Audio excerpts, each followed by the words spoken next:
5 अगस्त 2019 ये डेट भारत के इतिहास के साथ साथ पाकिस्तान, चीन, बांग्लादेश और कई और देशों के इतिहास के पन्नों पर लिखी जा चुकी है। जम्मू कश्मीर के मुख्य सचिव BVR सुब्रमण्यम का कहना है, मैंने कई राज्यों में काम किया लेकिन ऐसी गंदगी कहीं नहीं देखी। भ्रष्टाचार कश्मीर में इतना था कि भ्रष्टाचार को एक सिस्टमेटिक कर दिया था। करीब 10 वर्षों से 6000 करोड़ के प्रोजेक्ट अटके पड़े हैं। जम्मू कश्मीर के बैंक को सुनियोजित तरीके से लूटा। जम्मू कश्मीर में जो भी कंपनी प्लान लेकर आती उसे उसका दोगुना लोन दे दिया जाता और 2-3 साल में कंपनी घाटे में चली जाती और लोन का पैसा NPA यानी नॉन परफॉर्मिंग एसेट घोषित कर दिया जाता। जो घाटा बैंक को हुआ उसको केंद्र सरकार ने कैपिटल अमाउंट के रूप में बैंक को दिया।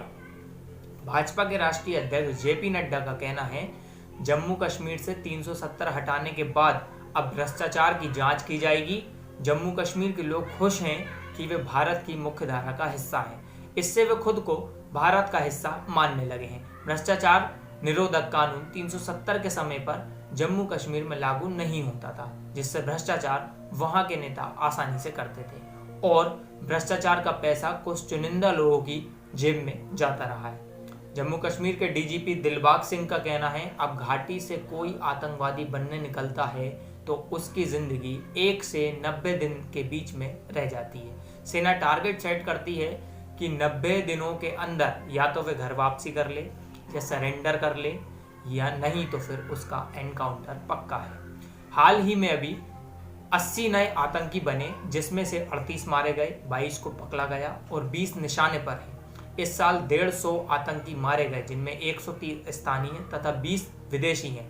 युवाओं में हथियार लहराना वहां का फैशन हो चला है, लेकिन अब हथियार ही नहीं मिल रहे हैं तो अलगाववादी चुप बैठे हैं। एक अच्छी खबर यह भी है कि पुलिस ने 504 अलगाववादियों को रिहा भी किया है, क्योंकि उनका व्यवहार सुधर गया है और आगे भी अच्छा व्यवहार करने का उन्होंने प्रॉमिस किया है। 370 हटाने के बाद बड़ा बदलाव ये भी है कि अभी तक आतंकियों के खात्मे तक सीमित थे, पर अब उनके सपोर्ट सिस्टम पर सीधा अटैक हो रहा है। जम्मू कश्मीर में अभी 2G इंटरनेट की सुविधा है। कई लोग इसका विरोध कर रहे हैं, कह रहे हैं एक तो लॉकडाउन, ऊपर से नेट भी नहीं चल रहा। उनकी बात सही है, पर सुरक्षा एजेंसियों का कहना है घाटी के युवाओं को भड़काने में इंटरनेट का बहुत बड़ा रोल है।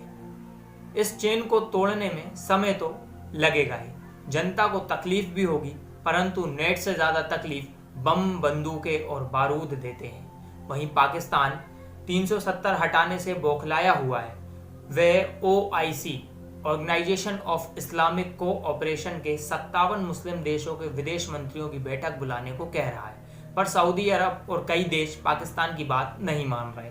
अब बात जम्मू कश्मीर में हुए प्रशासनिक बदलाव के बारे में।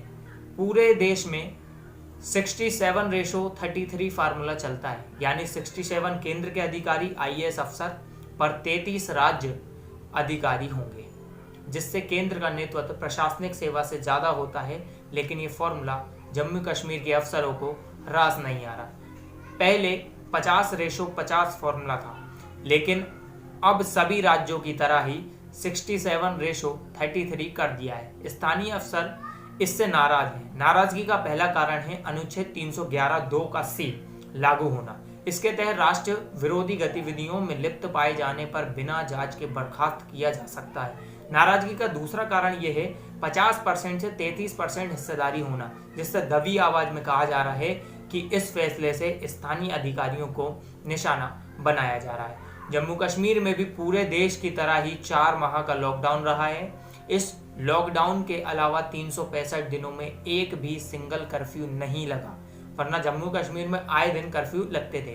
वर्तमान में इंटरनेट की 2G सुविधा जम्मू कश्मीर में है, परंतु इसको 4G में भी जल्द बदला जा रहा है। करीब 72 सालों से लगे कलंक को हटाने में थोड़ा तो समय लगेगा ही, थोड़ी तकलीफ भी होगी, परंतु आने वाले सालों में जो बदलाव आएगा वह सारे जख्म को भी भर देगा। अगर आप भी 370 हटने से खुश हैं तो लाइक एंड सब्सक्राइब कीजिए, क्योंकि खुशियां बांटने से बढ़ती हैं। धन्यवाद।